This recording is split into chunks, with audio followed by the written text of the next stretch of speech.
Hi, everybody. I'm Marion, and I'm going to talk to you today about global warming.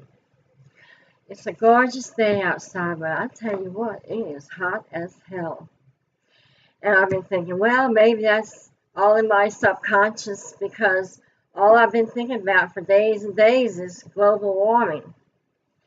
But you know what? It's not in my mind. It's for real. And that's what I'm here for today, is to try to convince you of how real it is. I feel a need for you to know and to realize how serious it is and what we have to do about it. So it is a real problem. Since the beginning of time, warming ages and ice ages have come and gone. Amazingly, recovery from an ice age is only 4 to 7 degrees rise in temperature, and it occurs over a 5,000 year period. Now, Mother Nature is not in a hurry, but we are. And in just this century alone, in just 17 years, we have raised our environmental temperature 0.7 degrees centigrade. That is phenomenal. And we have to do something about it. Um, Global warming, of course, everybody knows, comes from fossil fuels, burning emissions, and they get trapped in the atmosphere and they can't escape and dissipate because we're putting too much out there too fast. So, I know it's hard, and that 0.7 degrees that we have raised our temperature globally in just 17 years is 10 times faster than recovery from an ice age. Now, I know it is very hard to comprehend how these small numbers make such a big difference in our environment. I'll try to explain it to you as best I can. Here, a little bottle of syrup from Cracker Barrel. If I fill that with water, it wouldn't take much energy or much time to put that in that microwave and turn it from room temperature to boiling in an instant. Doesn't take much energy or any time. Go outside and try and heat a swimming pool 2 or 3 degrees. It takes a lot more than that little bit of energy. It takes a lot of energy and a lot more time. Now, try and go and heat an ocean just a half a degree. That takes an awful lot of energy. And guess what? We have it. It's up there. It's up there, and we put it up there. We have enough energy to heat our whole environment. And it's destroying everything around us. Then, if you take all the oceans and lakes and seas and streams and ponds and rivers and heat them all up, we have the energy and we're doing it. The heat has nowhere to go. We're down into the ocean now. And carbon dioxide puts acid in the water. If you've read my paper, you'll understand what this heat and all these pollutants in the air do to our water as well as to our air and our land. So,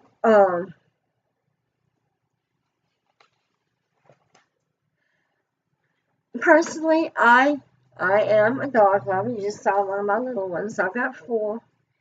The cats are around here somewhere. So, before I came to USM, or for most of my college career, I was a zoology major. That's what most of my hours are in. Um, Also, for 10 years, I was a wildlife volunteer. There, there were ramps that come and say, "Oh, there's a pelican out at the casino, the Silver Slipper. Go get it." There's um, baby raccoons in a dumpster in Biloxi. I went dumpster diving for baby raccoons. That was cute. Um, Go get an injured seagull. No, no such thing as a seagull. Go get an injured girl off the beach, and so forth. Also, I had my own dog grooming business for about over 20 years. And I used to do uh, boarding in my home. So I do love animals, and I've devoted a lot of my life to it. So when I hear that wildlife is in danger and extinctions are about to occur, I do get excited. I can't help it. I can't imagine the Arctic without polar bears. It's such a devastating loss. I can't imagine birds. When I was a child, back in the 50s, and I can remember all these huge mass flocks of pelicans. Whack, whack, whack, whack. Oh man, they made a noise. You just don't. All you see now is 7 or 8 in a flock, and instead of hundreds. It's sad. I've never been trout fishing in a cold stream, but just the thought of that losing that one species from our planet forever, it seems to take a large measure of beauty out of our planet. Coral reefs, they're called rainforests of the sea. They are tremendous ecosystems. Coral reefs are actually live animals, and so much of it has been destroyed. And I don't know what percent, but I believe around 80% of ocean life lives around coral reefs and habitates around them. And our coral reefs are bleaching, dying, and it's, yes, I get excited.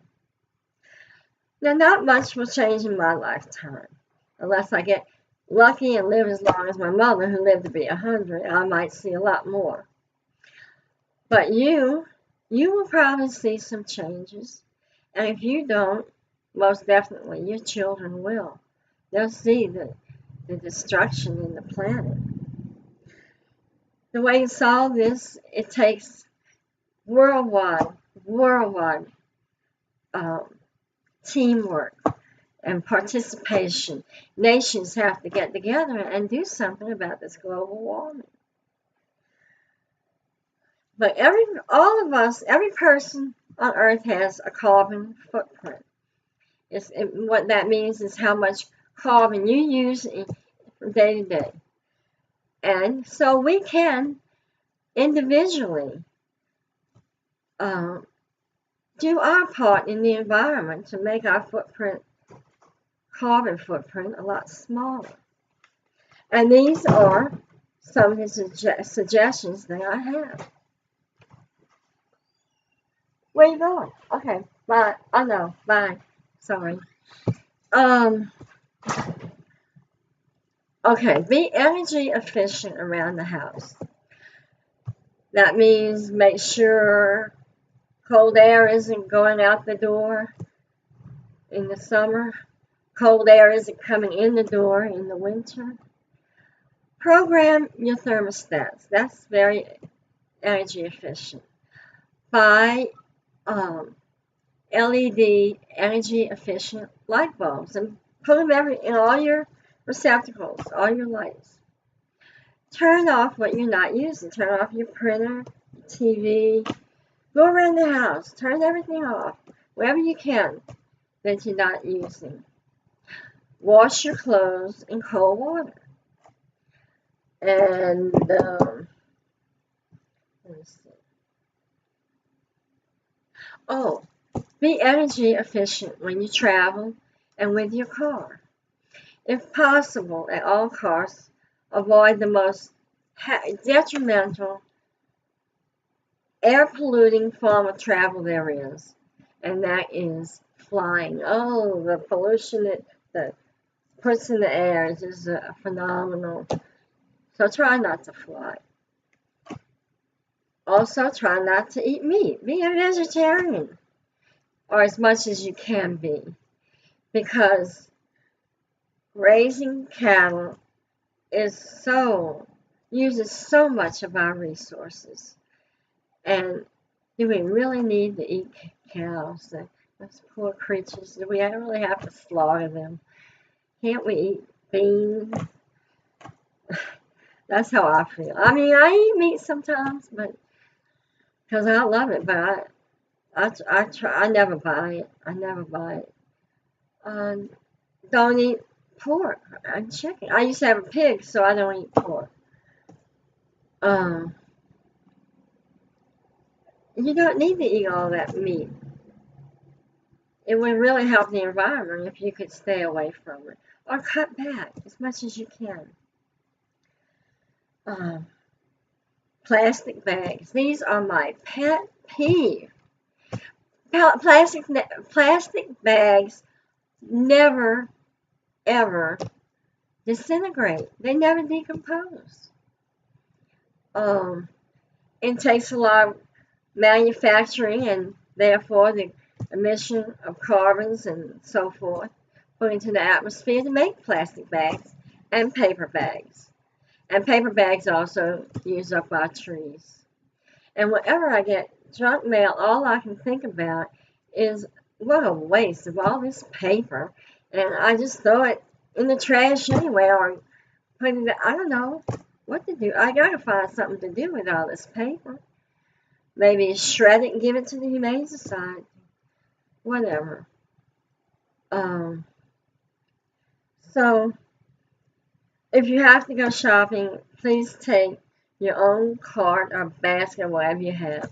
And if you have to get a plastic bag from a grocery or department store, be sure you recycle it.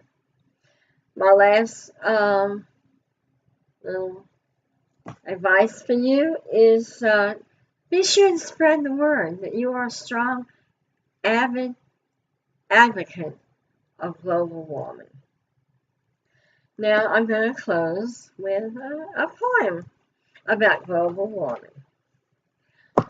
Since the dawn of global warming, all the world has been transforming. Just 1/2 of 1 degree is too hot for land and sea. Industry, release your brew, tons and tons of CO2.